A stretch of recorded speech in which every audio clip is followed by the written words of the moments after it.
So మీకు వచ్చిన best compliment ఏంటి ప్రభావతి గారు? అంటే సినిమా వాళ్ళు కానివ్వండి చూస్తారు కదా, ఇప్పుడు ఎక్కడెక్కడో ఉంటారు, మీ సురభి ఫ్యామిలీ కాలనీ కూడా పెద్దది.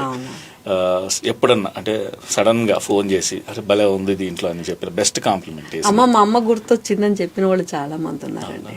అమ్మ మిమ్మల్ని చూస్తే మా అమ్మ గుర్తొస్తుంది, చాలా సక్సెస్ అయినట్టే కదా. నిజంగా అమ్మ రోషన్ మొన్న కూడా చెప్పాడు, అమ్మ నేను చూస్తుంటే చాలా ఎమోషనల్ గా కనెక్ట్ అయిపోయాం మనకి. ఈ మూవీ జర్నీలో మూవీస్ అంటే సినిమాలు చేసే వాళ్ళు మీకు క్లోజ్ ఉన్న వాళ్ళు, అంటే సినిమాతోటి అయిపోయింది ఈ సినిమా పేకప్ అయిపోగానే వెళ్ళిపోయామని కాకుండా మళ్ళీ టచ్ లో ఉండి మీతోటి ఫ్రెండ్లీగా ఉన్న వాళ్ళు ఎవరన్నా ఉన్నారా? ఎవరు లేరు సార్. నేను ఫస్ట్ ఆఫ్ ఆల్ నేను ఏంటంటే నేను ఎక్కువ కలవను.